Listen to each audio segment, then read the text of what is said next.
Welcome to the Latin Wealth Podcast, a podcast dedicated to educating the Latino community about entrepreneurship, investing, and business.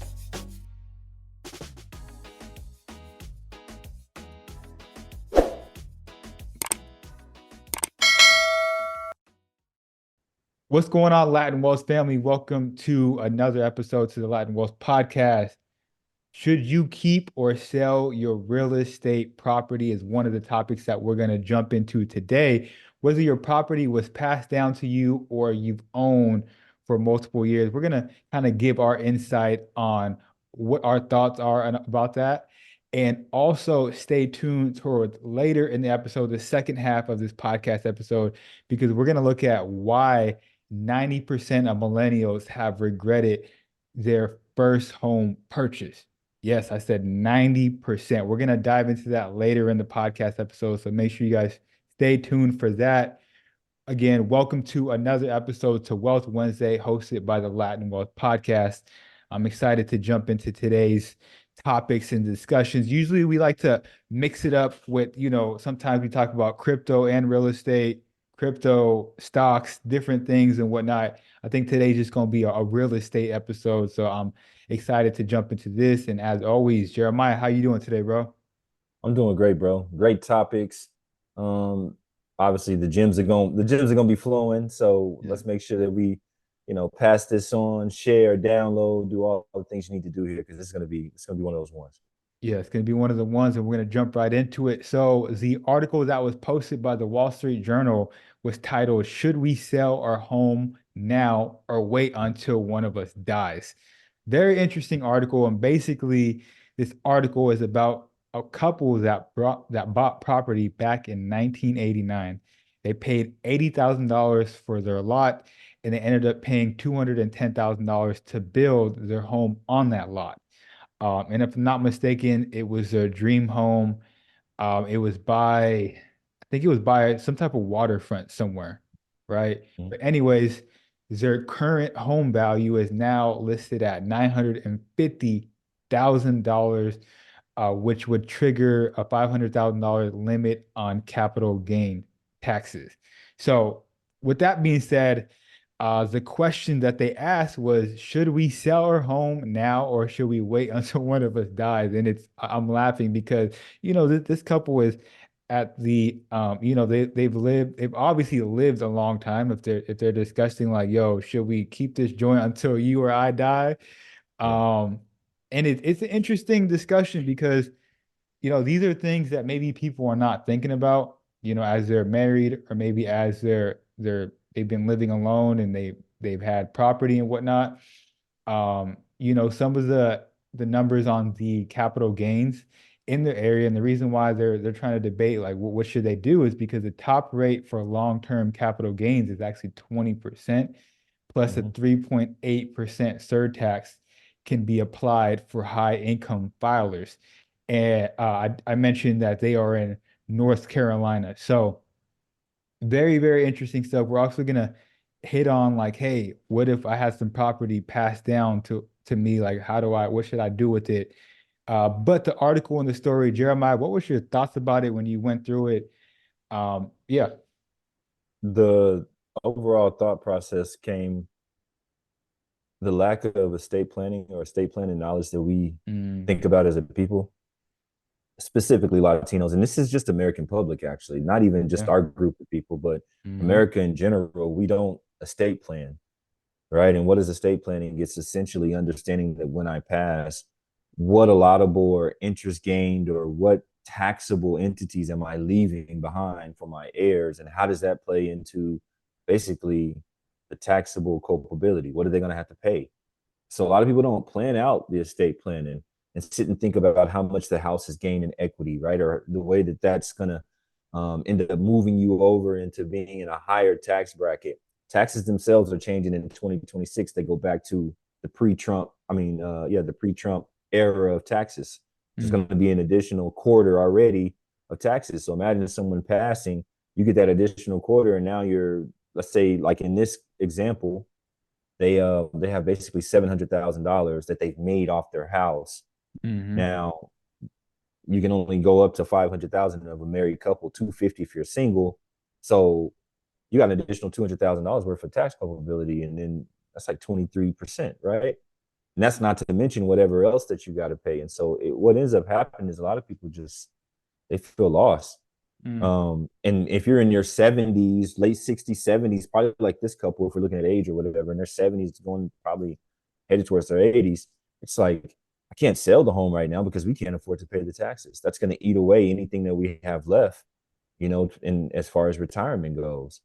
Um, I thought about something in this aspect, and it was, instead of them selling the home, a lot of times what comes in the thought process, and this is something that we deal with a lot with my clients as well, it's like home equity, and saying how much equity do you have in the home, and maybe taking a home equity line of credit or a home equity loan out, but sitting and seeing other options instead of selling the home, maintain the home, right? Keep the home, but liquidate some of the money that's inside of the home. So then you're able to do that properly, and you're not looking at all the taxes. And as a matter of fact, the interest on a lot of those loans, when you're paying it back, that's a tax write-off. That's another additional way for you to help you in the taxes. So could we quickly clarify the $500,000 limit on gains and what that specifically means? Yeah. Since their home is almost worth, it's pretty much, I think in the Almost $1 article million. almost $1 million. When they listed it, it was worth like $1 million. Mm-hmm. Yeah. So the original cost of the home, if you saw, it was 210 or 213. They had an $80,000 lot. The lot does not count, right? Because that's ownership of the land. So we're speaking on the home. Okay. $5,000 additional, right? In appreciation of the cost of the home would have put them at around $715,000. They're at 958, right? So they surpass the amount that they can actually write off or take away from their taxes as being like a legal gain. So the capital gains tax says when it's more than 500,000 that you gain on the appreciation value, when you sell that home, whatever is above that $500,000, you're going to pay those taxes on that. Right. And so obviously that's an addition, that's $200,000 for them, because that's 958. So that's almost $250,000 additional money that they would have to pay taxes on.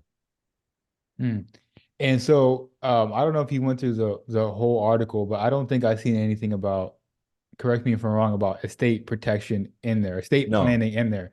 No, they pretty much said at the end, like, oh, the best thing to do is just like, wait until somebody dies. Is like how it ended.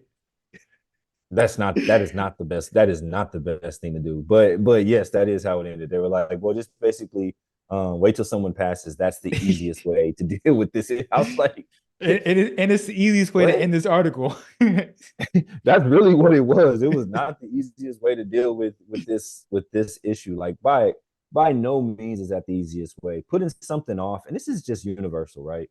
Putting something off until the end or until you have to face it, it's usually that much harder when you have to face it than you facing it head on and preparing and planning it out, right? What they got, the 6 P's, right? I'm not going to go through it, but when you don't do that, you put yourself in a bad position, right? So you got to make sure that you're planning appropriately. So I don't agree with the article at the end of saying that just wait till somebody dies and you're good. Yeah, no. And speaking about planning it, another reason why I wanted to bring up this topic is because I had an individual hit the DMs in Latin Wealth, and he was basically like, yo, either he has the property or he's preparing to get the property in Puerto Rico. He's like, I have no idea what to do with it. It's kind of, we're not using it. And and I know you mentioned that you had a similar situation. So I love to kind of break down people's options and what they can do. I mean, one of the things I suggested to him is like, yo, figure out like what you project your lifestyle is. Like, what do you like? Is this something that, because the reason why I say that is, if you ask the average person, I think they would love to have a piece of property in Puerto Rico, but not everybody maybe wants to deal with that. Maybe not everybody wants to go through the process of fixing and flipping it. Maybe it's just because they're lazy and they just don't want to do the due diligence to figure it out. But like one of the things, and I was definitely like, look, if you want some more information, I got a guy named Jeremiah that I can connect you with. But I was trying to give him some basic information and like figure out like, yo, what do you see for yourself and your family? Is this something that you want to pass on? So what are Exactly. your thoughts about that and the situation that you were in?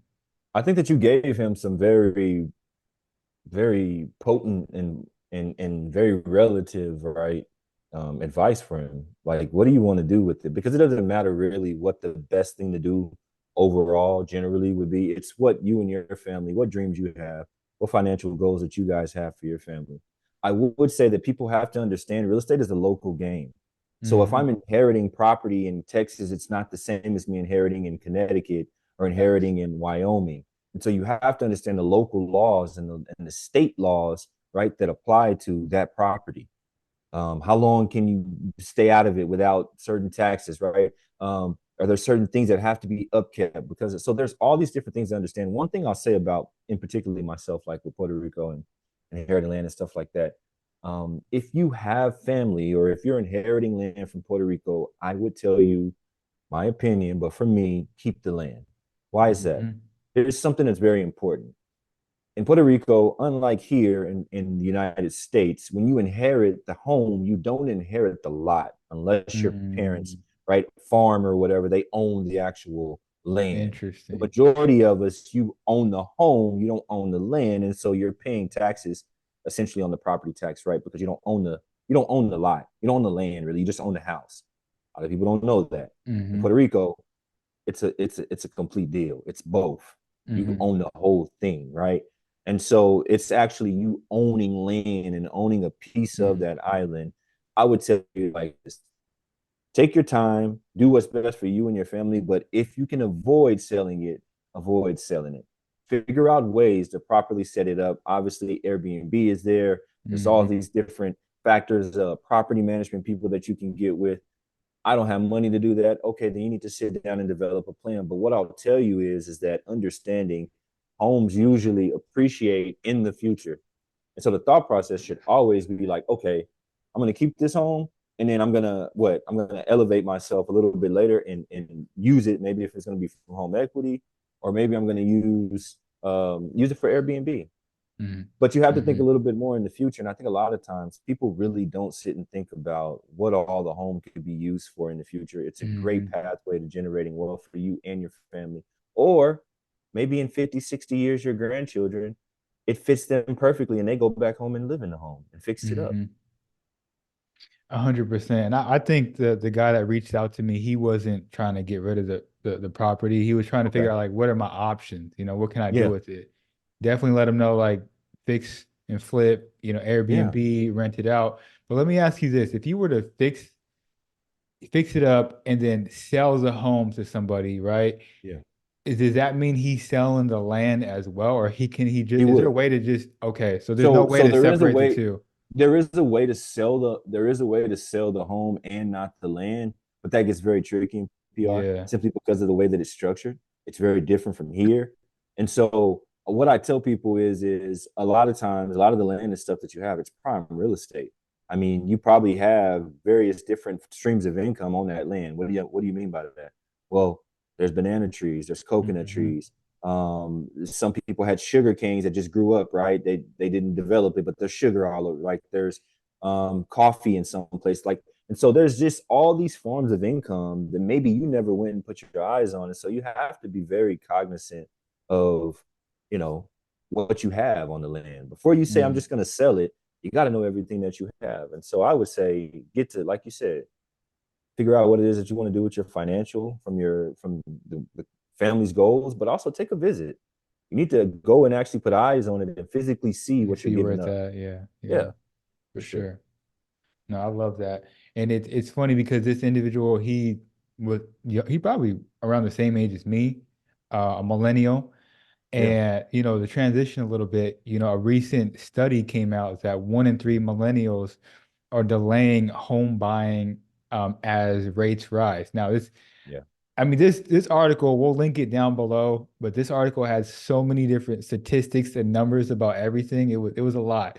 But it said about 96% of millennials said high interest rates had affected their home buying plan.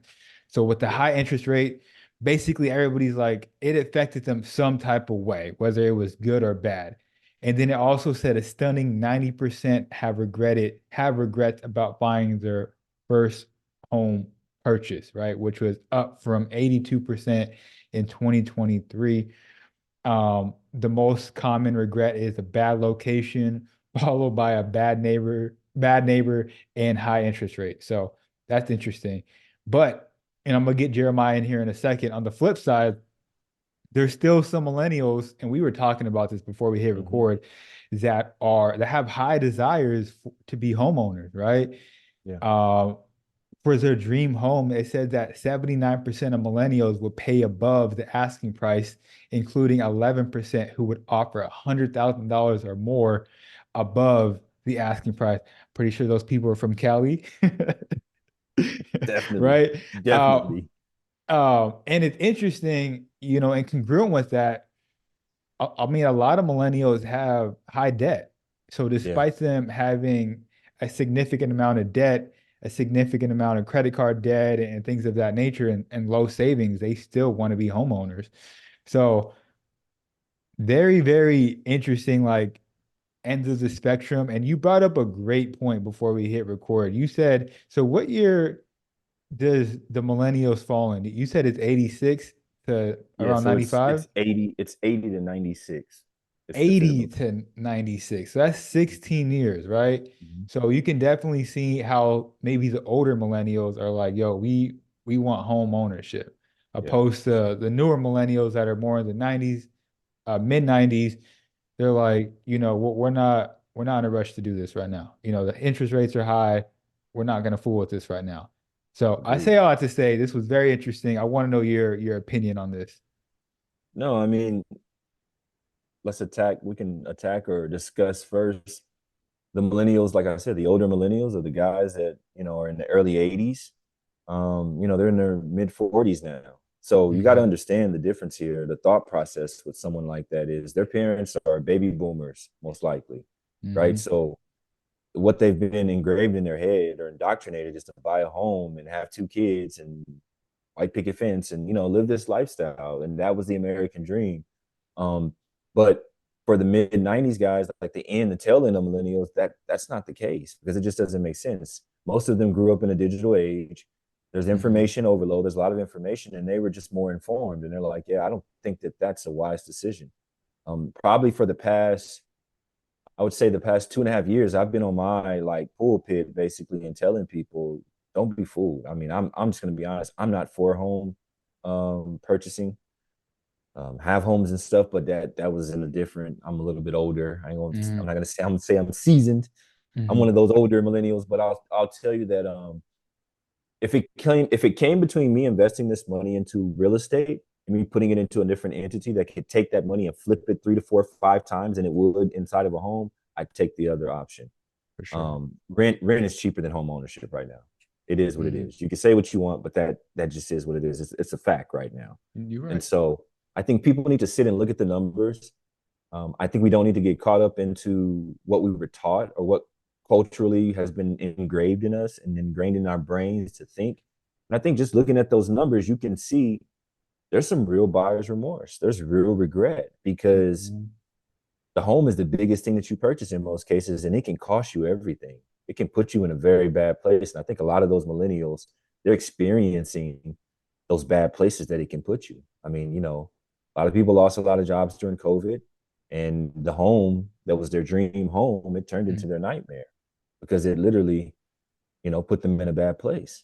So Yeah, and I think it's interesting, it said the most common regrets are bad location, bad neighbors, and high interest rate. The bad location sticks out to me as something interesting because now either you are simply buying where you can afford, and maybe, with yeah, millennials having high debt, yeah, low savings, maybe it is a neighborhood that they're not wanting to be in, or hmm, maybe that illusion of like, yo, being on social media, seeing that's what what it other was. people have, That's this what it this was. this is considered a bad neighborhood compared to what they have.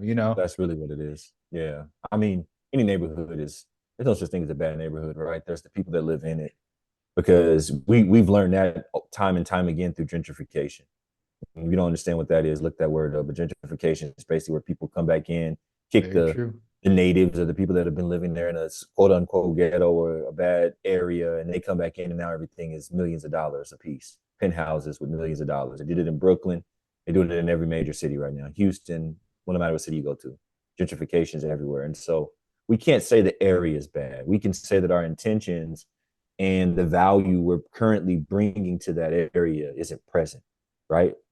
Because when you can just remove a group of people and another group of people come in and all of a sudden it's worth millions of dollars, it wasn't a bad area, right? For sure. And so, yeah, I'm with you on that. And then I think a lot of people in 2021, the interest rates were 2.9% for a home. It didn't matter where you bought it. You just figured I'd buy it. Yeah. I'll flip it later and how whatever. Like no one ever sat and thought about it coming out that they were gonna have like all of these things on the backside of it. Houses going upside down and stuff. So that's what that is.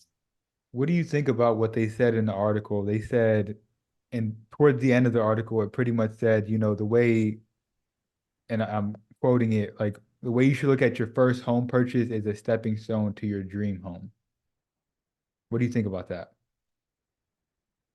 Or do you think I they feel need like to that's kind of expand upon what that I mean even means? that's propaganda. Okay. There's a narrative in this country that supplies mortgage companies, supplies the banks, supplies all to keep things going as they go. And I think they're going to continue to push that narrative because I've seen even right now where interest rates are super crazy. They tell you to focus on the deal. Real estate agents still like do it. Like it's just a narrative. It's But, propaganda, really. That's but that's me. That's what I'll no, say. I got you. Rent a home, rent an apartment, rent a home until you can save up to get the house that you want. That's what I'll say. Yeah, I think that's what maybe I'm thinking they're trying to say is maybe they're trying to, in that situation, suggest that you house hack. I agree.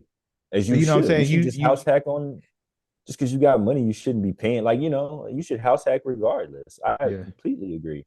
But me now, I mean, I'm almost 40. Me now, if I was 20, there's no way I'd buy a home. Mm, Impossible. Not gonna happen. It's not a smart decision financially right now. mm, Um, you know, not only are the interest rates high, but the cost of the homes have also appreciated. So it's double high, right? It was okay. People always compare, well, in 1980, interest rates were 13%. Yeah, but the average home cost was $35,000. So 13% of 35,000 is much different than 7% of 850,000. mm-hmm. That's the difference. So that's how, and these What are if just these numbers and things, huh? what if these people are just okay with just living in their home? They just want a home. Because I feel like you're coming from more of an investor's No, no, no. perspective. I'm coming from a residential side of things. See, the thing that people don't understand is that your property taxes shift, your mortgage shifts if it's not fixed. Yeah, All these right. things change, and your income is on a scale right now. You're only getting an additional 2% every year Mm, based on tenure. You're not getting a whole bunch of merit-based raises. And so if I stack only 2% gain here, inflation is at about 7.5, so that's mm-hmm. already over my right. Oh, and by the way, my home, they just shifted up my mortgage, and my property taxes just went up. You see what I'm saying? So it's Yeah. it's not so much about like from an investor side. This is from a life perspective.